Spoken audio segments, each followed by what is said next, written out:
So today I will talk about what I've done in my PhD project, at least part of it, and which is about parallel and adaptive processes during ecotype formation in upland species. So I wanted to start by pointing out that there is very widespread evidence for parallel evolution in nature, especially in the last 10 years. That there has been a burst of studies on showing parallel evolution to be a quite common or maybe unexpectedly common phenomenon across all possible stages of life organization, from plants to animals and also microorganisms. So just a few examples are shown here. But of course, when we talk about parallel evolution, so why there is such interest in parallel evolution is because it is a very powerful framework to try to distinguish neutral processes from more directional processes driving evolution in the first place. Sorry, Aglaia. Yes, we can only see your first slide, like your like the title slide. Ah, great. So let's see. Can you see it now? Yes. Great. Okay. So, but what I was saying, did you hear me?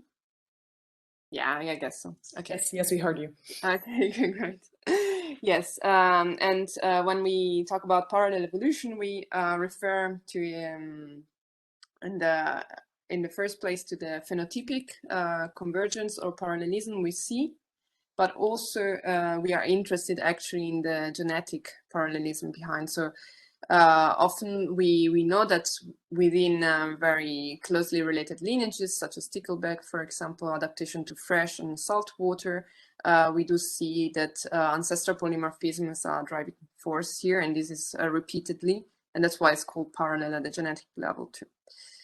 But apart from some cases where this is the case, we also observe that even within closely related lineages that show similar divergence in the phenotype, or so that show convergence in a phenotype evolution, we also find not shared genetic basis of this phenomenon. So, for example, in mouse population of the Gulf of Florida, we know that there is this major gene, MC1R, that is driving this polymorphism in color code, so bright versus dark polymorphism. And so it's a very oligogenic base of the trait. But within the same species, we found on the Atlantic coast that this same phenotype divergence is not driven by this gene. And this is quite interesting case, because actually this same gene is found to be involved in this phenotype across very distantly related lineages, such as in birds and reptiles and even mammals. So we see here that the phylogenetic distance is not really telling us a priori what is the expectation about parallelism. And this is made even more complex by the fact that we know that from quantitative genetics and also evolve and resequence studies, for example, that many adaptive traits actually are highly polygenic, and there are many loci contributing to the phenotypic outcome during adaptation. And so we see actually a high level of redundancy in evolutionary replicates, both at the level of gene expression as well as the level of genetic variation behind adaptation.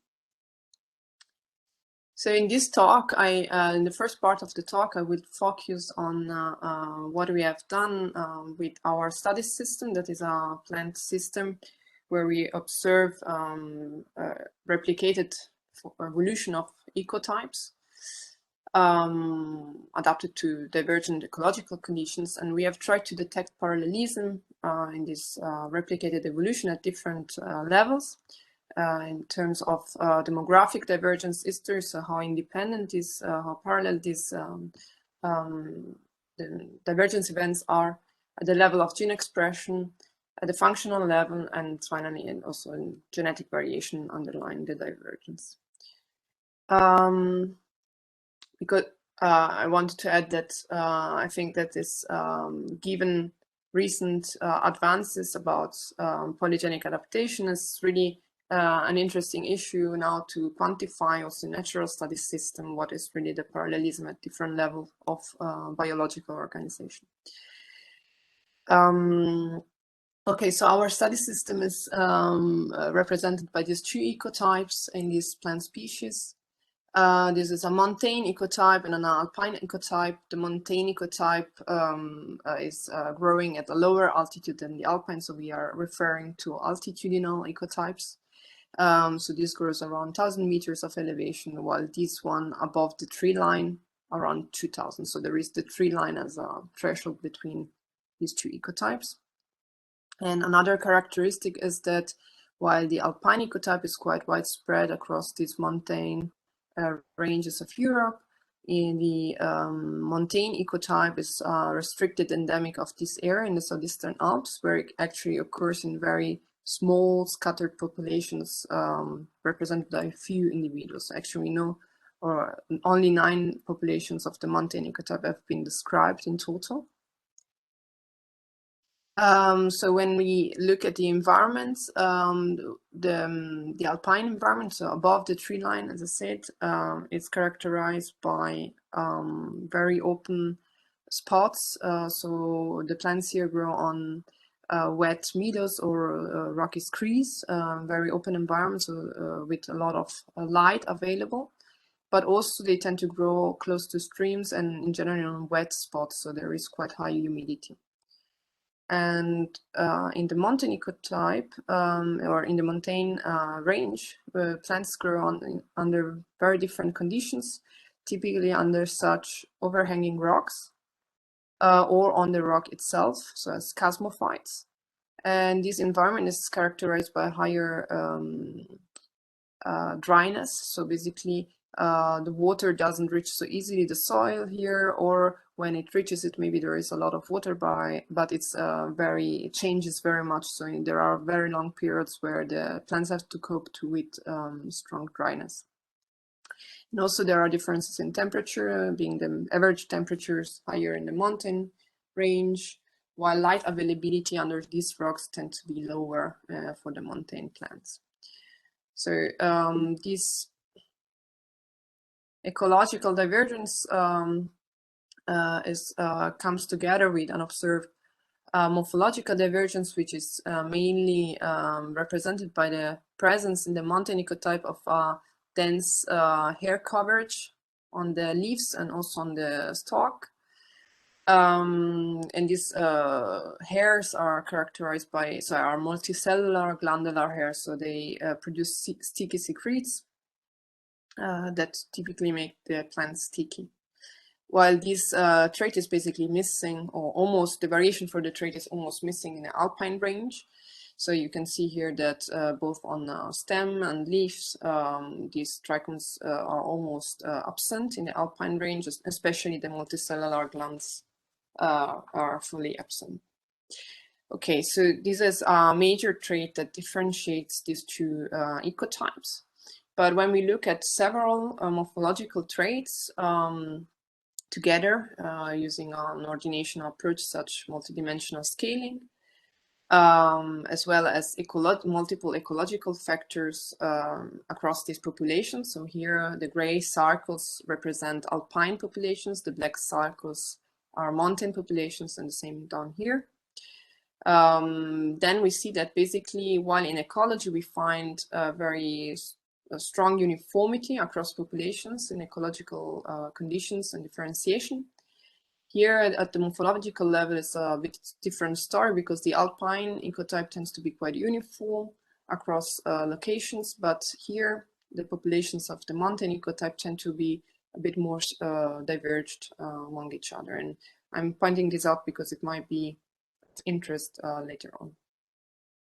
Finally, what we also know about this system already is that upon reciprocal transplantations in the natural sites, as well as in climate chambers, we do observe that in terms of establishment of the populations, that there is a fitness advantage for each ecotype. It's a native environment. So after 1 year after germination, we do find more plants that manage to survive in the alpine environment of the alpine ecotype, while in the mountain environment of the mountain ecotype. So we can also conclude the differentiation between these two ecotypes as adaptive value. Okay. So we have tried to look a bit at the population structure in these ecotypes, and also understand how independent this ecotype divergence is across localities that have been studied. So in this study that I'm presenting now, we analyzed these 4 ecotype pairs that are shown on the map. I hope it's not confusing that we are missing ecotype pair 2, but it's just because we are keeping consistent numbering of localities across works and to make it easier to compare. And in this particular data set, we don't have pair 2. So in terms of genetic structure, we see that genetic structure groups these populations in according to the geography, basically. So we do find that mountain and alpine ecotypes always grouped close together, both in the principal component analysis as well as in the structure plot. And this is based on 4-fold degenerate sites from RNA-seq data. And you see that there is a very strong separation between these 3 populations and pair 5, which separates very early on here, followed by 1, and then 3 and 4 tend to have more shared ancestry. Okay, but this structure can be caused by at least 2 demographic events or histories, basically. So we can already exclude this one, but what we observe might result from one single divergence events that is followed by colonization of new area in each ecotype, but also followed by strong gene flow between ecotypes in each pair. But we also might have that one ancestral population actually forms or diverges to the other ecotypes independently in different spots. So topologically, this would be basically very similar or give similar outcomes, but of course, in terms of evolution, it's a very different scenario, because this implies basically replicated evolution. Okay, so we have tried to test to find evidence for the parallel divergence here by first of all using coalescence-based simulations. So we have basically performed topology tests comparing 2 different scenarios. One assuming an origin of the ecotypes, and yeah, followed by subsequent divergence into several population units. And one other test was done or another topology assumed 2 different independent origins of the ecotypes in each location. And this we have tested in absence of gene flow as well as in presence of gene flow. To summarize the results, we do find that this topology is always preferred without gene flow. With gene flow also, when we include gene flow, we do find that this is mostly the case that is preferred, whereas it was difficult to distinguish for these 2 population pairs that were very close, more closely related. But in general, we do find that migration rates tend to be very low between ecotypes also at the same locality. So these very low rates of gene flow that tend to be below 10 to the power of -3 are not strong enough to disrupt basically this topology. Okay, another test that we have performed previously was to look at the joint distribution of heterozygosity and FST for each pair. and define as highly diverged loci those observations, so the green dots here, that fall above the 95% quantile of this simulated distribution, simulated using the coalescence. And then we have looked how many of these highly diverged loci do overlap or are shared between ecotype pairs. This null expectation of sharedness is simulated here, so you see the gray bars. And the green line is the expectation, is the observation, which for all these 4 pairs that we tested always falls within this 95 confidence interval. So indicated that there is no excess of shared FST outliers.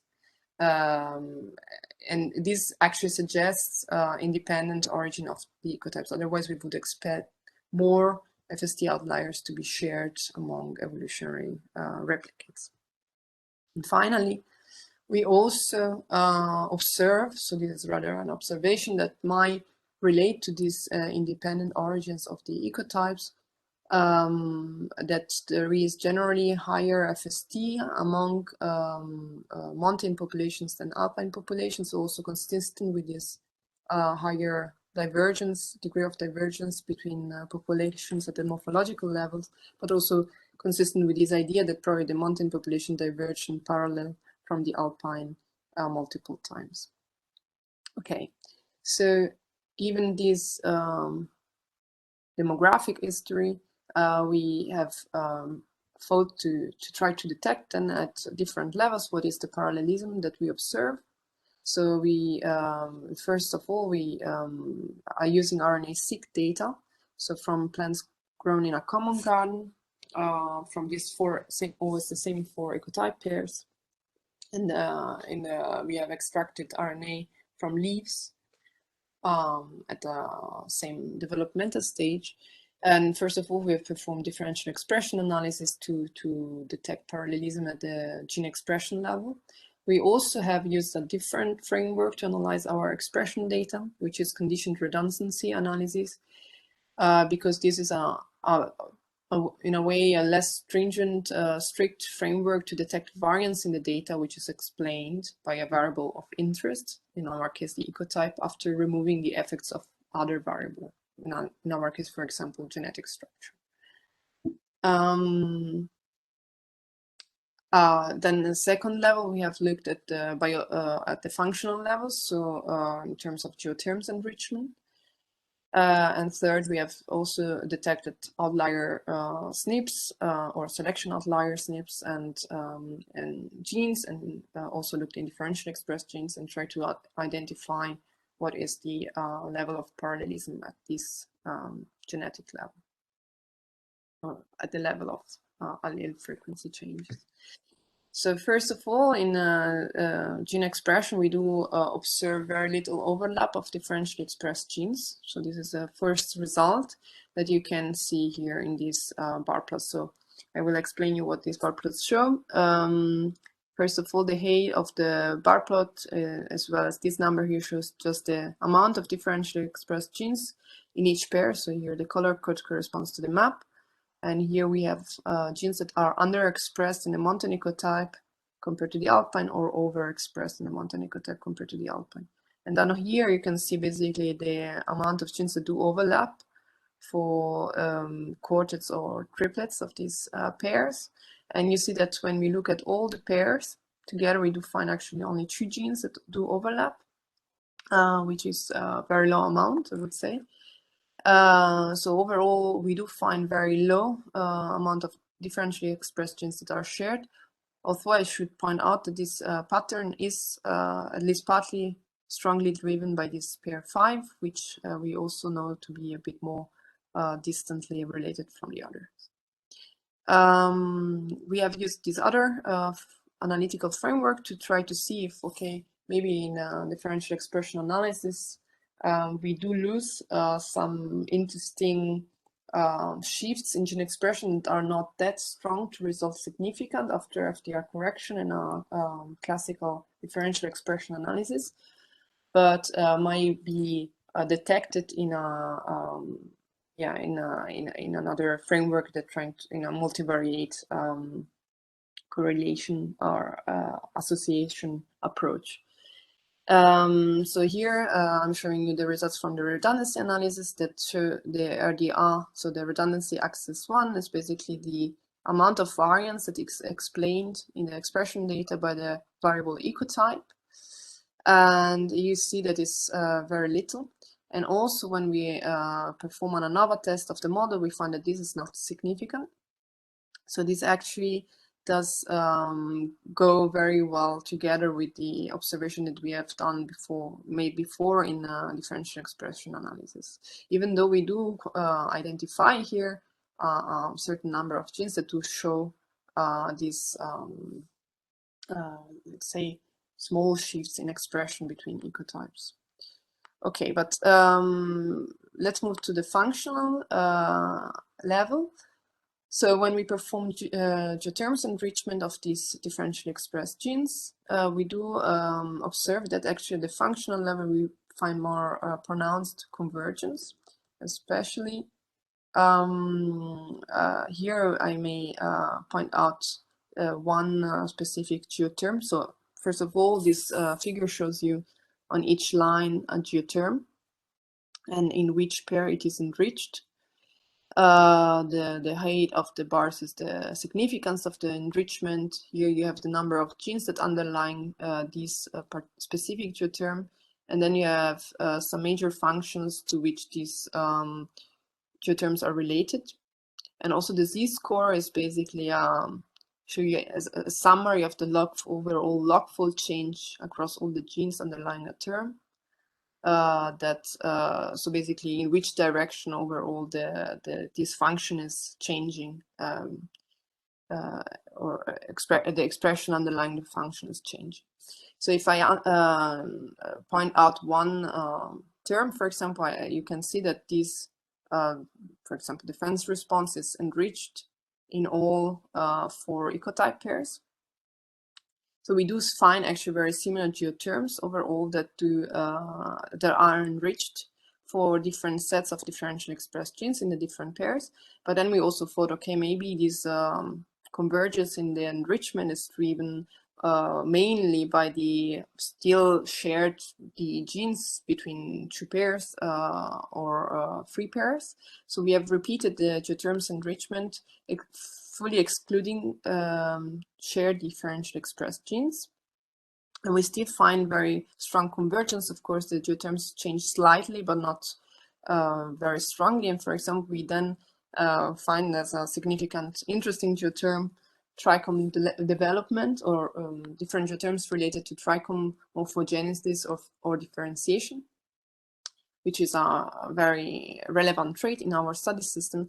And actually all these genes that underlie this enrichment in every pair are fully not shared genes. So there is a strong similarity in function that is really underlined by different gene sets, basically. So this is in line with the idea of redundant genetic basis of functional convergence or phenotypic conversion that we observe in this data. Okay, so the last level we looked at is the level of selection outliers in the coding sequence. So we have detected loci, SNPs, that show large allele frequency differences between the 2 ecotypes in 2 specific pairs. So we could not extend this analysis to all 4 ecotype pairs because because of limitations regarding the number of individuals present in the analysis, so that we could not call with confidence SNPs or allele frequencies in these 2 pairs. So this is just limited to those 2. And we've used a method that relies on principal component analysis. So basically we look for SNPs that do separate the, or allele frequency that do show this strong separation between ecotypes, so alpine ecotype versus mountain ecotype.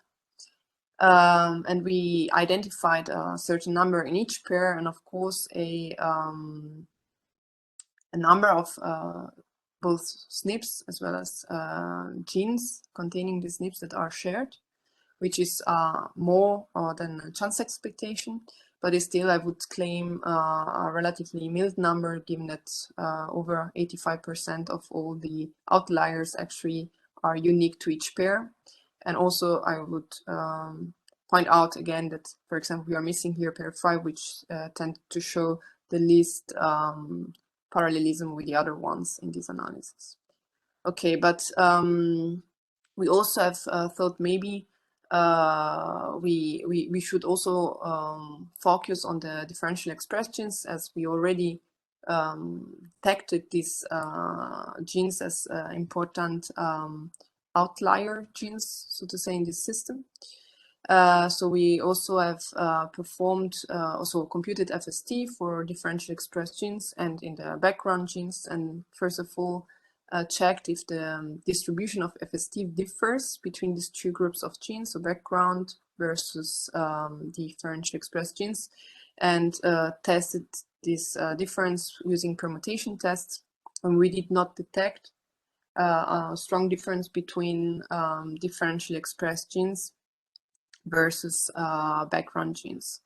We also actually performed the analysis of FST outliers on differential expressed genes, finding very low number of FST outliers in these genes, and actually no overlap between these outliers between these two pairs here. So again, pointing to a relatively little parallelism in terms of selection outliers, and also to the fact that probably the difference that we observe in expression mainly derived from transacting variation that is under selection rather than cis-acting or selection on the gene coding, protein coding sequence itself.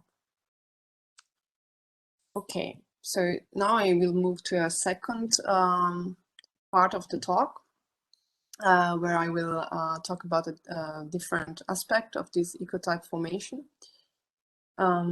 Just a second. Okay, and this is the role of gene expression plasticity shaping ecotype divergence in this system.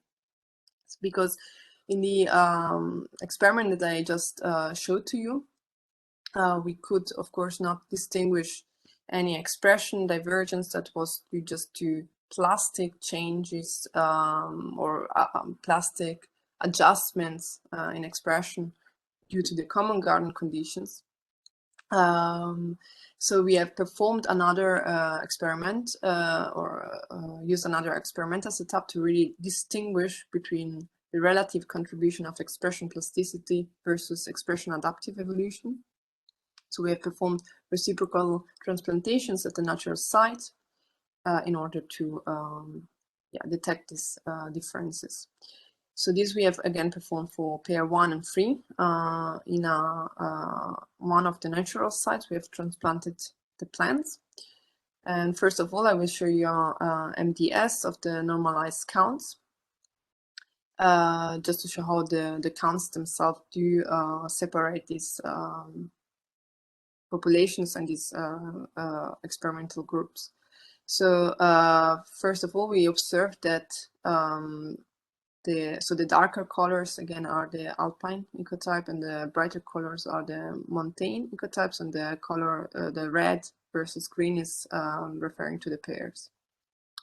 So here we see that there is a strong separation between ecotypes in this data, but as well also between pairs. And what we don't see so striking is the separation between expression values between altitudes. These are shown by the full dots as the plants grown on the mountain side, while the empty circles are the plants when they are grown in the alpine sites. But while this is quite overlapping in the alpine ecotype, this is not so overlapping and actually quite differentiated in the mountain ecotype within each group. And this is an anticipation basically of what I will show you next. Okay, so now I'm trying really to quantify genetically driven versus plastic expression divergence in this experiment. So now I'm showing you On the x-axis, there are or on each axis actually there are, I'm showing you log-fold changes in expression, but the x-axis refers to when the plants are grown in a montane environment, while the y-axis is referring to the alpine environment. First, I'm showing just the x-axis, so these is the amount of differentially expressed genes when the two ecotypes are grown in a montane environment. Now I'm adding the genes that are differentially expressed in the alpine environment. And the first thing that you can see is that the expression differentiation in the alpine environment is less pronounced than in the montane.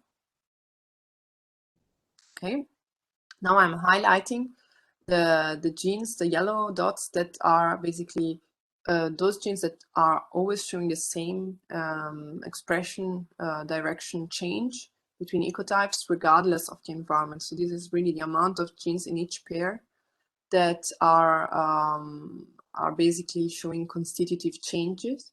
These are also, there is actually a quite high overlap also with the genes that were differentially expressed in these pairs in the common garden. So they seem to really play a quite, so to be quite stably differentially expressed between ecotypes.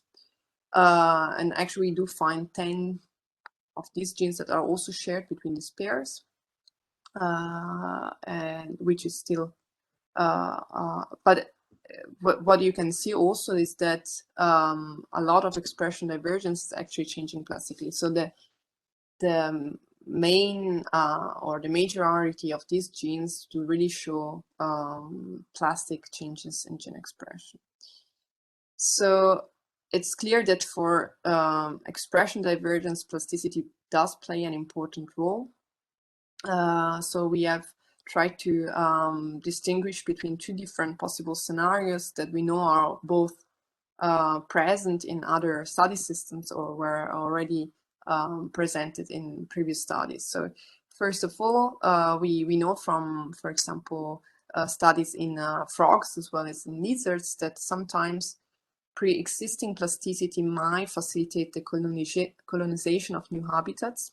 And usually when, so this ancestral plasticity drives colonization of the new habitats, is then is followed by canalization, such that actually plasticity is lost, and then we have basically fixation for a certain trait value in the derived population. But we also know that basically the opposite path can be possible. So we might have an ancestral population that is not plastic, and upon colonization of a novel environment, we observe that plasticity is evolved, probably as a response to these novel conditions. And this we observe, for example, in the lab experiments, where we do see, for example, in Drosophila adaptation to high temperature, that there is a strong increase in gene expression plasticity involving, I think, over 70% of the genes, and also addressing very specific pathways that are relevant for the adaptive process. Okay, so in our system, we have tried to kind of distinguish which one of this scenario might be the most likely. So first of all, we have looked in each ecotype how many genes do change plastically expression from environment to environment. So in these kind of expression reaction norms here, you do see that, so each dot here is the gene connected to the expression value in the other environment. So here is a change, positive change from mountain to alpine versus the opposite direction.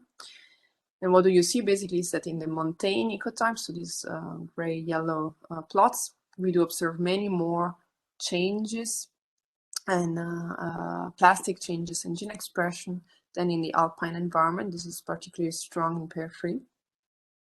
So first of all, we do see basically that the montane ecotype does change or does behave much more plastically in transplantations than the alpine ecotype that does not change so much.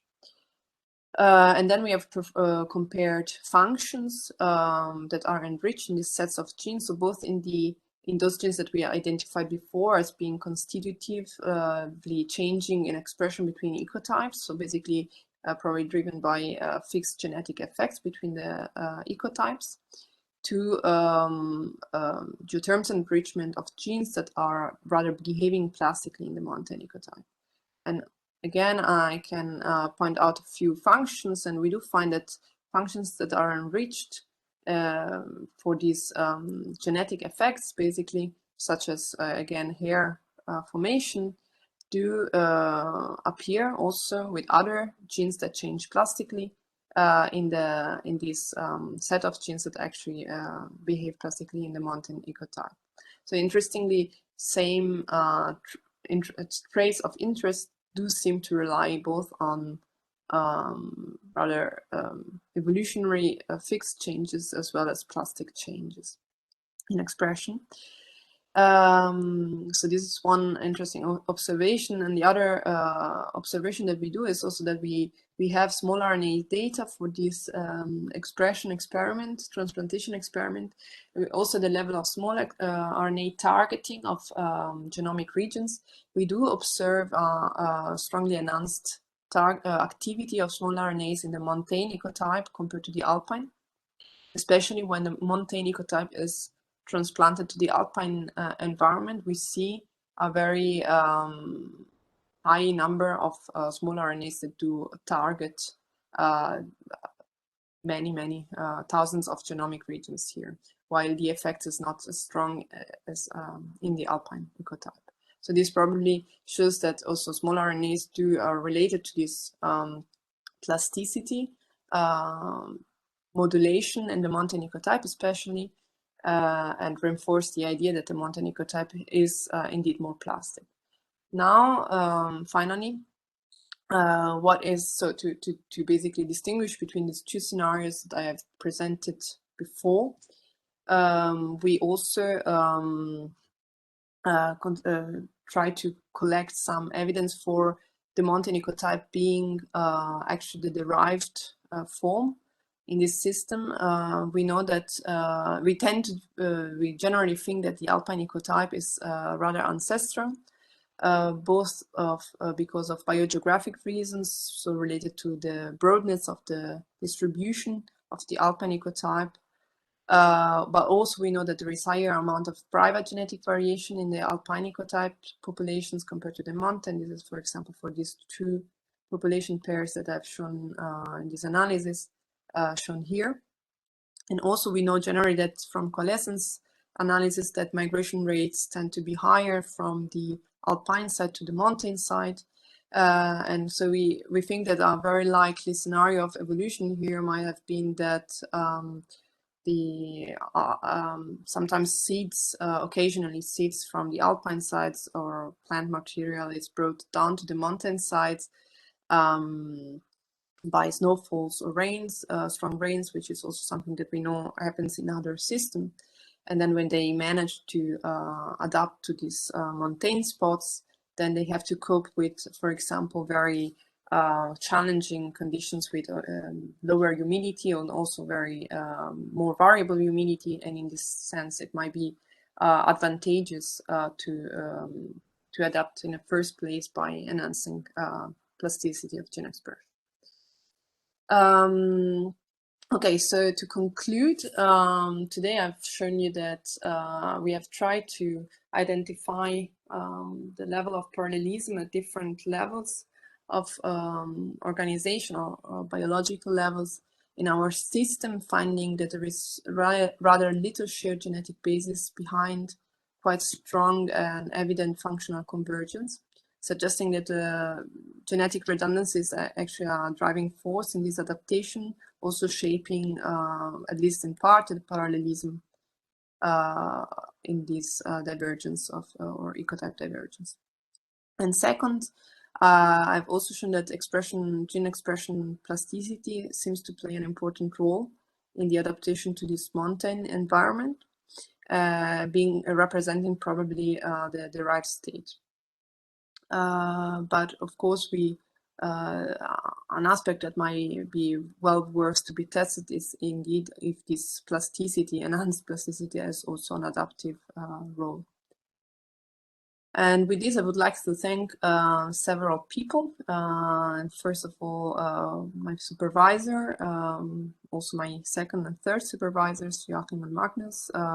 To thank, of course, the doctor at school and Christian for all the input that I have received in the last years, and for very funny moments, especially during retreats, for example. And many other people that I cannot mention singularly now, all of them, but that have contributed very much to the work and supported me for the time. And of course, I am happy to take questions, and also thank you very much for listening.